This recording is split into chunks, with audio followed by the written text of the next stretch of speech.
Hello, and welcome to Insightful Conversations with your host, Three Principles practitioner, Del Adey-Jones. Join her each week as she welcomes some of the world's leading Three Principles teachers and practitioners who share how this understanding has dramatically improved the quality of their lives and the lives of those they work with.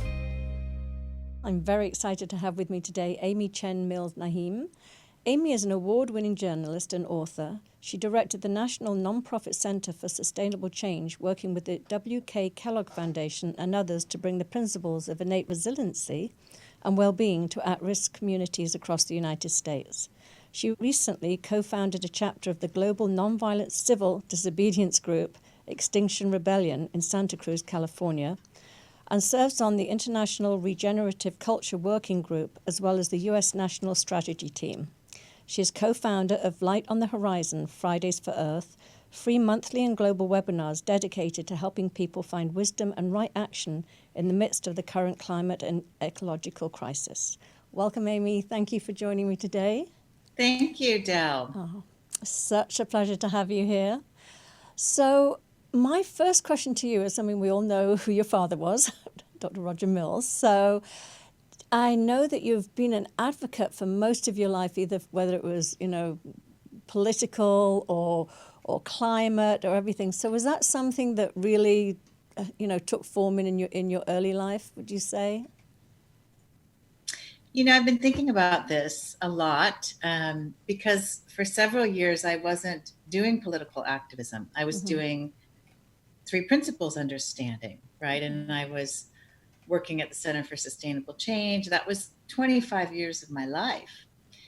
Before that, I was a journalist. And before that, I was an activist. And my activist roots go back to, I think, when I was in elementary school.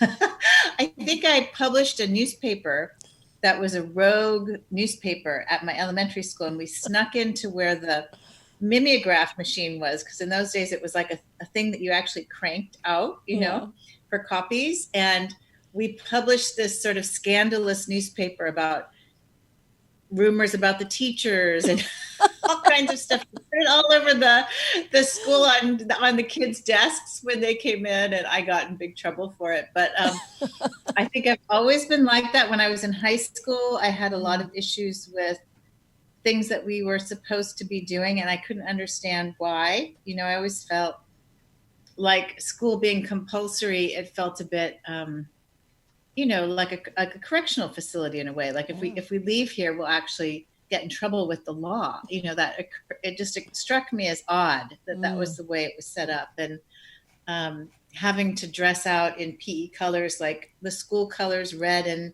white, I actually protested that because I felt like, I shouldn't have to feel patriotic about my school. That's something that has to happen from inside of me, not because you tell me to, And so I boycotted the 7-Eleven. I had picket signs outside of our nearby 7-Eleven. So I have, and I've sort of forgotten about that whole part of my life. And then when I got into college, I actually became an activist around Central America, U.S. intervention in Central America and Central Intelligence Agency activities, etc. So, I really have been, and I was very active. I brought Noam Chomsky to campus and Howard Zinn, and we, staged big protests and demonstrations when the CIA came to Northwestern, did big debates. So, yeah. And then there's the principles. I was about to say, so what was that transition then? When did Well, so, it's interesting. I started to do journalism to make a living in my 20s. I did different jobs for a while, and I had actually gone on tour with Phil Agee, who was a CIA agent. He wrote a book called On the Run, and it was about his time in the agency. And I went on a book tour with him, and then I settled down in California and became a journalist. And in working as a journalist, you have to look at supposedly both sides of an issue, right? So I started to see that we could get very polarized, and in being polarized in our view and only looking for evidence that supports our view, Yeah. that we then stopped listening to each other and we couldn't find solutions. We couldn't find solutions together. So I had that insight, and then I had this whole depression that I talk about in other webinars, many others, and had a big insight about like a spiritual insight. And then I realized that the root of all our problems was consciousness, was the fact that we don't feel whole and we don't feel well. And we then look outside of ourselves to, even we can look to an ideology to feel better. It's something to hang on to. It's a place for us to kind of hook our identity on an ideology or a belief system. So then I got very involved in the three principles. And, I've always worked in community settings for the most part. And at one point someone told me, you're doing social justice work. This was an African-American counselor at one of the schools that I worked at in San Francisco. We worked a lot in San Francisco at the court schools with kids who were in the criminal justice system. And a lot of them were African-American or Latino. And I was mostly working with boys. We now say Latinx for boys and girls.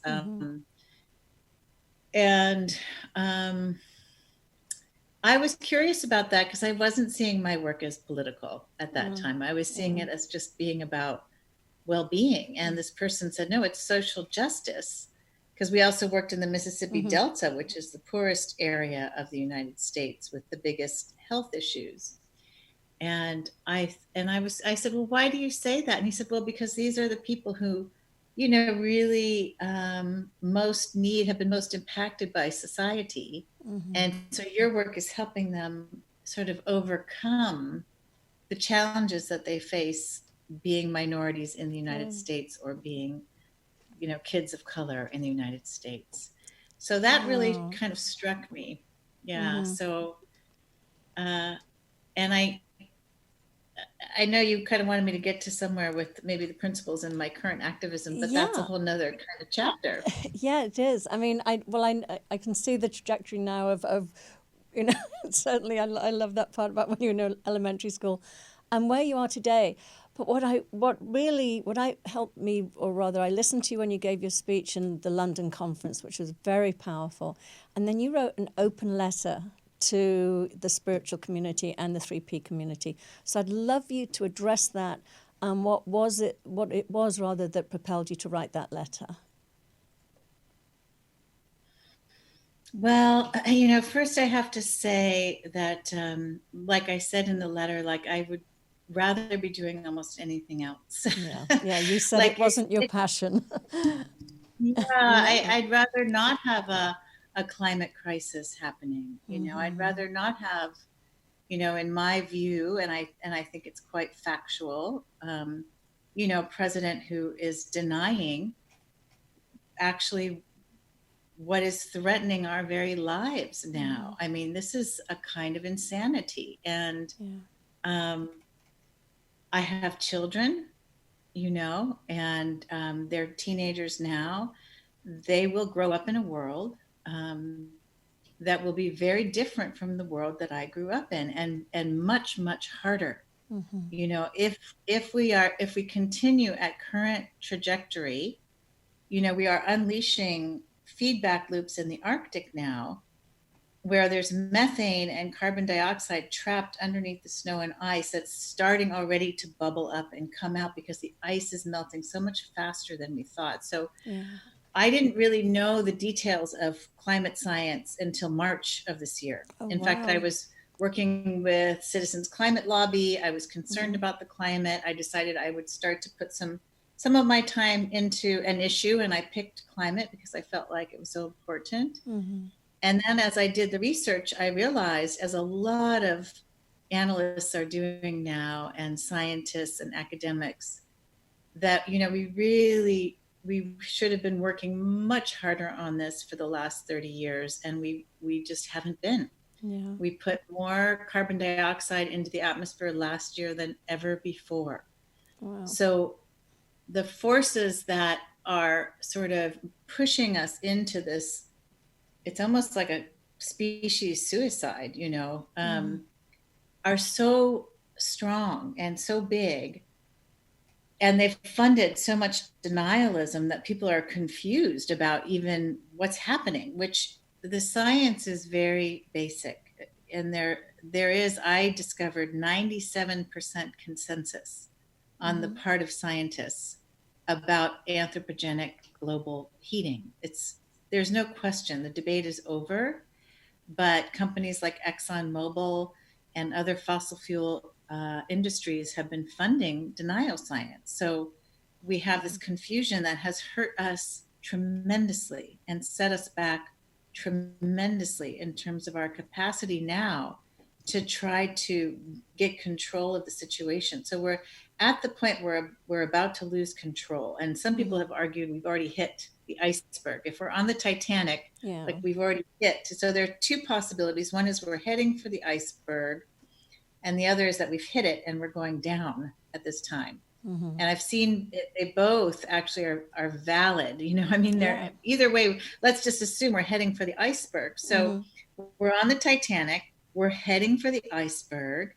Hitting this iceberg will mean that we will be seeing famine and starvation across the world as croplands are flooded, as saltwater intrusion starts to happen from rising oceans into farmland and croplands, as extreme weather impacts the global grain belt. It's insane. You don't even want to know, in a way, what the predictions are, and the predictions are all happening faster than we thought. So, I think you struck something right there when you said you don't want to know, because you mentioned that in your letter about, are we, doing a spiritual bypass when we just say, if we all raise our consciousness, that'll impact our world of form, or are we really actually afraid? I thought that was a really important point, because I'll admit to that. I have fear. When I read the statistics, I get anxious.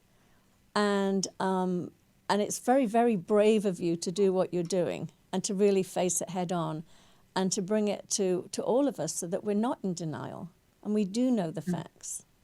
So I just wanted to thank you for that. Well, it's interesting because my spiritual community of the Three Principles, and I'm also a congregant at the Centers for Spiritual Living, the Santa Cruz chapter. It is not unusual for spiritual communities to not want to look at this. It's quite negative in a sense, although you could argue that it's actually neutral. From a principles perspective, the fact that many humans will possibly die and will have all of this physical suffering is, you could see it from a very deep spiritual formless place as neutral. But my sense is that we operate in the world of form, and our goal as practitioners is to reduce human suffering, and that's why we do what we do. And what's interesting to me is that a lot of us, I think, and I've heard this expressed from different spiritual practitioners, really believed that our work in shifting human consciousness would have a big global impact and stop things like global warming. Like, I think a lot of us have believed that over the years. And I honestly believe that, and that's why I went into just working with the principles. And what I've come to understand, and I understood it actually in 2016 when Trump got elected, is that we have sort of created a division between the spiritual formless world and the world of form. And for instance, politics. Politics can be a bad word in spiritual circles. But what I saw is that by our not taking our levels of consciousness and our greater capacity to have compassion and our greater capacity to be generous and giving and less fearful, if we don't sort of apply that to politics, which is the distribution of resources in society, right? then we're not going to see change in the world of form unless we engage. If we don't engage, we can't apply our beautiful new understandings, and that's what I see about climate now, is if we don't apply our beautiful new understandings to somehow make an impact on the climate crisis will continue without the benefit of our capacities, which I really respect and appreciate and love and admire, and I miss my community because I've been such an activist lately, because we have this capacity to be loving, to be self-reflective, to be leaders, to help people in the working world, which would be exactly the same as helping activists, for example. Yeah. They deal with the same issues, difficult people, conflicts, egos, all of that stuff, diversity issues. We know how to work with that. So why would we now turn away from the biggest crisis in my mind that the planet faces at this time? I mean, and it's really scary, Adele, it's I'm feeling so uplifted right now listening to you. I love what you're saying, and I completely agree. And what I love about you, and when I've listened to you in other interviews too, is as much as you're an activist, you come at it with such a respect of understanding each other, not adversarial. It's really, I mean, I was listening on my way over, actually. I was listening to, I think it was Rethink, where you were talking about, it was a couple of years old, but we were talking about the election and interviewing Republicans and really finding the commonalities of what you both wanted to achieve. And I would say the same in this. I think if everybody really knew that our children have a completely different experience of life than we did, that they're not excited to have children because they don't know what the planet's going to be like, that hurts me as a potential grandmother, that might never happen. And not even for me being a grandmother, but my children don't get to experience how amazing it is to be a parent because they're afraid of the world they're going to leave their children. I think that's so incredibly sad. So I think what you're doing is wonderful, and I fully agree with you. I think there is a slight sort of, for some people, not all of us, I'm very firmly, in the land of the formless and the form. We do live in the land of form. So I love what you're doing, and I love this Light on the Horizon, the Fridays for Earth, and what you offer. And tell the listeners what they can get there, because I know you provide a lot of support and webinars and videos and ideas of what we can do, on our own to help reduce what the carbon footprint we're leaving. So can you talk a bit more about that? Yeah, so it's been a forum for principles-based people and, practitioners, students.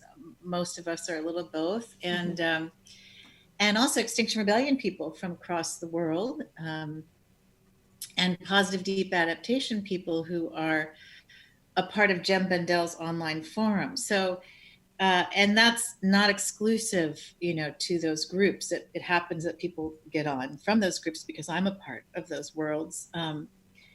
And we end up talking mostly about just sort of facing reality and what's up for us around that, and anything that's occurring for us in terms of anxiety or conflict, or just like any other kind of webinar, right? If it was a corporate webinar and we all came once a month to have a follow-up from a training and 3 principles, we'd be talking about the issues that are coming up. But what I'm so excited about is that, we should all do our best with personal mitigation. We should all consider reducing our flights, if not completely not flying. We should consider reducing our meat eating, particularly beef eating. And, we should be looking at our palm oil eating and consuming, all that kind of stuff. There's so much, to think about.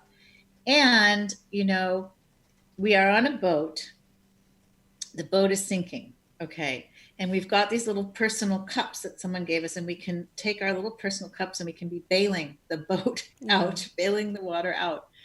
But the captain and the crew are still heading for the iceberg, and they're still drilling holes in the side of the boat. So the water's flowing in. And what people don't realize is that methane, as they say in England, or methane, as we say in the States, is a byproduct of natural gas extraction. And methane has a warming factor of anywhere from 20 to 100 times that of carbon dioxide. So all of this natural gas that, for instance, Trump wants to open up land in the United States and Alaska and so forth for, it is so dangerous. Like, this kind of thing needs to stop yesterday. And so if we don't, what I've seen, this is just me, because not everyone, what I've realized in talking even to my colleagues is that not everyone is as extroverted as I am, you know, not everyone is as sort of like willing to sort of put themselves all out there, you know, which, you know, and I can attest that there's pros and cons, right? So there are ways to support larger efforts, right? And I think it's very important, whether you're out in the streets or whether you're just writing checks or helping to host, you know, giving up a space for meetings, or, you know, baking banana bread for, you know, it's like, you don't have to be 100%, you know, running around getting arrested. But I do think that without what we have, the solutions, we know what needs to stop and we know what needs to start happening. But the change to society would be so great that the politicians and the industry leaders are going to be the last ones, I think, to really step up to the plate. So what I realized is that no one's going to do this for me. Like, no, I'm looking around. Who's going to save us? Maybe Greta, but she's asking all of us. Oh my God. 15-year-old will save it. She's asking all of us to get involved, right? So whether we support Fridays for Future or Sunrise or Extinction Rebellion, like, it is like the civil rights period in the United States, where you have to start to make a decision. You know, are you willing to just let it all happen? Are you willing to let this, it's both a moral atrocity, a physical atrocity, a huge, vast amount of human suffering, species extinction, and so forth, because that's a whole nother aspect of what's happening is species extinction. Where do you stand, you know, and can you lend your support in some way? And I know that's for spiritual people, you know, we were talking about denial, and we were talking about this other woman that said, you know, I think a lot of spiritual people are having a hard time understanding that they may have failed in their mission. That would be the wrong interpretation of what being a spiritual person is. You know, it's like, as we've learned via the three principles, via Sydney Banks, it's not even about the circumstances. And this is, another 3P colleague said on our last call, this is the, excuse my French, this is the biggest fucking test of the three principles ever that we've ever faced, you know. And so when we can get past, which we know how to do, the levels of denial and not wanting to see, and fear, and there's anxiety, and there's grieving, then we can start to get to a place of greater freedom, mental freedom, emotional freedom, to just act out of love, and completely not knowing whether we'll do any good or not. And I think, and I don't see it as a failure either. There was an incredible intention and a belief that it would be enough, but we have to course correct. It's not enough. So it's okay, you know, it's just course correct. That's what it is. And as you said, I think in your letter, it is like a war. This is a war that people, I think it's because they can't see it, or they're being as you said, fed misinformation that have, has been sort of paid for, basically. I think there is, besides the denial, I think there is just literally the ignorance. And I don't mean that in a derogatory way. It's simply as I don't think everybody has the information. So I think what you're sharing is, I'm thinking right now that, I met you last year at the London conference, but they're doing a new conference at the end of February that's all online, from all around the world. So that's exciting. I'm sure that you inspired that in some way. I hope so. I haven't heard a thing about it, honestly. Okay. I saw Dick's post about it, and I thought, is there something? Yes. I don't know. Maybe the emails are going into spam. Well, we need you speaking on it. Hopefully you will be speaking on it. So that would be wonderful. Yeah. So I feel like this is still a bit controversial. I don't know, but I would say, as I pointed out in that letter, if we can speak to corporate issues, if we can, we have topics, corporate, productivity or teamwork, and I've spoken on all those issues, or, alcohol and drugs, or homelessness, or, depression, anxiety. Why wouldn't we then apply it to the biggest problem of our time? Absolutely. That touches every single one of us and our future generations. So I find it exciting. I think it's really great, and I think it's great that I'm not a you, but I'm glad that there are yous out there that that speak up and take on some of these issues and are doing something about it. I really, really, really appreciate that. So, so just like, where do you hope that, where do you see this going? What is your hope that the Three Principles community, working with more people that are dealing with climate crisis issues, or I know you've changed your coaching practice, so just give us a little description of what you're doing now and who you're working with mostly. So because I've done so much research into the crisis, and I have a sense of how much needs to change and what needs to change, what kinds of personal mitigation can happen, and more so what kinds of systemic mitigation is going to have to happen, systemic change. It is really a big ask, and so I think what's going to happen is that as leaders in the corporate world, and maybe in, health and human services and schools, for example, people are starting to get very nervous, and we all have children. This can be a very unifying, like a war, we're up against something, and we can come together and reduce, what needs to be reduced, restrict what needs to be restricted. And it's going to be incredibly challenging. Because it's not just a climate crisis, it's a crisis of sort of rampant runaway capitalism, in the sense of we literally cannot create and produce and manufacture, extract, and then have to dispose of so many products, from cars to airplanes to tanks to clothing. We just can't continue at this pace. So what do we know how to do as Three Principles practitioners? We know how to help people understand that their well-being is not attached to their career. Their well-being is not attached to how much stuff they have. Their well-being is not attached, and this is a challenge for me, to world travel. I was about to say, that's the one that gets me as well, because I have all my families in Europe, and I'm like, oh, not seeing my family again. But you're right.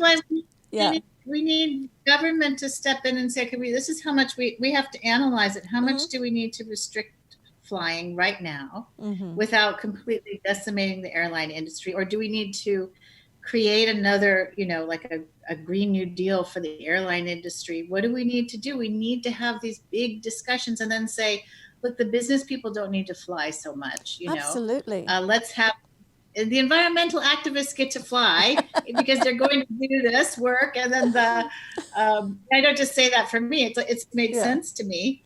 And then the family people who need to go see their families get to fly. And then everyone gets one flight a year for pleasure or two. I don't even know. It might be, we have to even, I just feel like there's so, like I think about skylines, for example. We love the city skyline. And I'm thinking, and like you're David Attenborough, so beautiful, right? Such a wonderful activist, has said, he said very simply, we must stop wasting. So even to get to the point where we're not acting as if we have endless energy resources and endless planetary resources and raw materials and trees and plants and species to just sort of, use Chomp up our way through. or kill as sort of by kill. We're not even at the point of stopping those things that we don't even need, like turning off the lights because we love the skyline, or I mean, I walk around, I see people idling in their cars, and sometimes I'll say something and sometimes I won't. It just depends on my feeling, but we're just disposing of so much. We don't need what we use, Well, unfortunately, time is up, but I can't thank you enough. I thank you for shining the light on this and for doing the work that you do. And I look forward. I'm excited. I'm looking forward to what's going to come from this.